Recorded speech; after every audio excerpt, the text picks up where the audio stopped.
जय माई शरणम बंधुओं। मानव समाज में रहने वाला हर वर्ग समुदाय किसी न किसी ऋषि या मुनि की संतान ही है, और वे ऋषि या उनकी पत्नियां ही कुल देवता या कुल देवी के रूप में पूज्य हैं। प्राचीन काल से ही हमारे पूर्वज अपनी कुल देवी, कुल के जनक की पूजा करते आए हैं, जिससे उनके घर परिवार और कुल का कल्याण होता रहे। कुल की देवी या देवता आध्यात्मिक, परालौकिक या नकारात्मक शक्तियों से अपने वंश की रक्षा करते हैं, जिससे नकारात्मक शक्तियों और ऊर्जाओं का नाश होता है और कुल में सुख और समृद्धि होती है। कुल देवी देवता के आशीर्वाद से ही कुल की उन्नति संभव हो पाती है। अगर किसी दंपति को संतान नहीं हो रही हो तो वे कुल देवी के मंदिर में जाकर विशेष पूजा करें।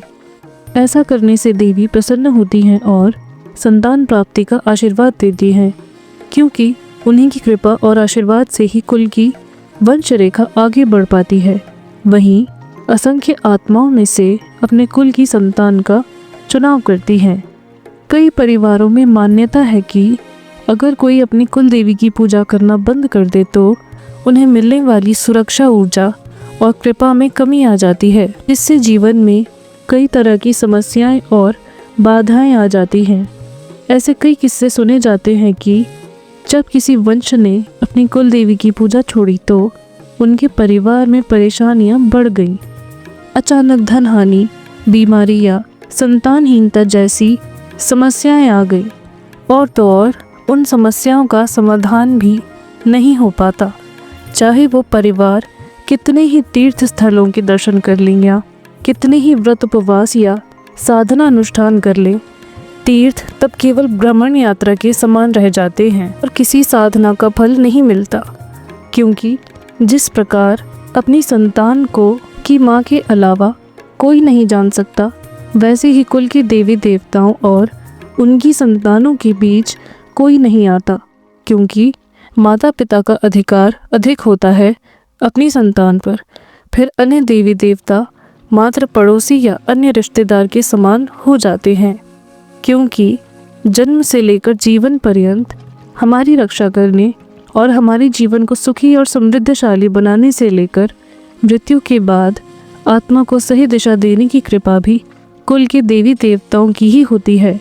हमें कुल देवी देवता की पूजा अर्चना इसलिए नहीं करनी चाहिए कि वो हमें सुरक्षा प्रदान करते हैं या हमारा जीवन उनके आशीर्वाद से समृद्ध है, बल्कि इसीलिए करनी चाहिए कि उनकी हमारे कुल पर जो कृपा है उसे हम चुका तो नहीं सकते, किंतु उनकी पूजा अर्चना कर उनके प्रति आदर, प्रेम और समर्पण भाव प्रकट कर सकते हैं। जब कुल देवी देवता का आशीर्वाद लेकर कोई भी कार्य या साधना किए जाते हैं तो उनके सफल होने की संभावना उतनी ही अधिक होती है।